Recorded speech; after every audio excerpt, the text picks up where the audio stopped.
Welcome to my YouTube channel. How are you? Hello guys. I hope that you are very well. Basically, today's I shall describe about necessity of learning trees. What is tree? গাছ কি? Trees is our best friends. গাছ হচ্ছে আমাদের পরম বন্ধু. Um, every every man and animal don't live without trees. অনেক প্রতিটি মানুষ এবং জীবজন্তু গাছ ছাড়া বাঁচতে পারে না. Trees gives us oxygen. গাছ আমাদের অক্সিজেন দান করে. Trees gives us shadow. গাছ আমাদের ছায়া দান করে. It is very important element in every our life. We use tree for making furniture and any homes. অনেক ঘর এবং আসবাবপত্র তৈরি করার জন্য গাছ ব্যবহার করা হয়.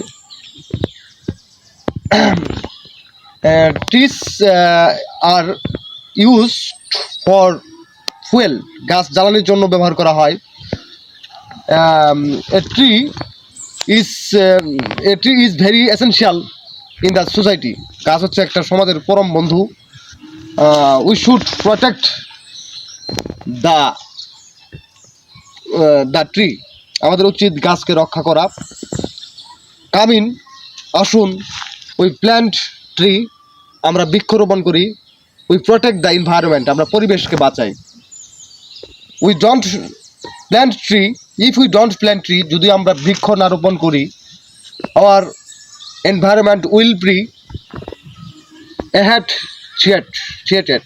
আমাদের পরিবেশ হুমকির সম্মুখীন হবে. দ্য গভর্নমেন্ট অফ বাংলাদেশ সরকারের উচিত দ্য এনকারেজ উৎসাহিত করা টু পপুলেশন জনগণকে ফর প্ল্যানিং ট্রি. গাছ লাগানোর জন্য. আজকে গাছের উপকারিতা নিয়ে আমি আলোচনা করলাম. আমরা সবাই গাছ লাগাবো এবং কি অন্যদেরও গাছ লাগানোর সহযোগিতা করব. আমার প্রতিদিনের এই চ্যানেলে বিভিন্ন বিষয়ে বিভিন্ন দিক দিয়ে আলোচনা করি. আমি পরিবেশ নিয়ে গবেষণা করি এবং কি পরিবেশের বিভিন্ন সামাজিক বিভিন্ন সাইট নিয়ে আলোচনা করি. আজকে ছিল বৃক্ষর গুরুত্ব সম্বন্ধে আলোচনা. আসলেই গাছ আমাদের পরম বন্ধু. আমরা সবাই গাছ লাগাবো এবং বৃক্ষ রক্ষা করব ভবিষ্যতে, যাতে আমাদের পরিবেশটা সুন্দর হয়. আজকের ইউটিউব চ্যানেলে আপনাদের সবাইকে বিদায় জানিয়ে শেষ করছি. আমার কথাটা ভালো লাগলে আপনারা সবাই আমার চ্যানেলকে সাবস্ক্রাইব করবেন এবং কি আমার চ্যানেলে লাইক, শেয়ার ও কমেন্ট করবেন. এই বলে আমার বক্তব্য শেষ করছি. সবাই ভালো থাকবেন, সুস্থ থাকবেন. আল্লাহ হাফেজ.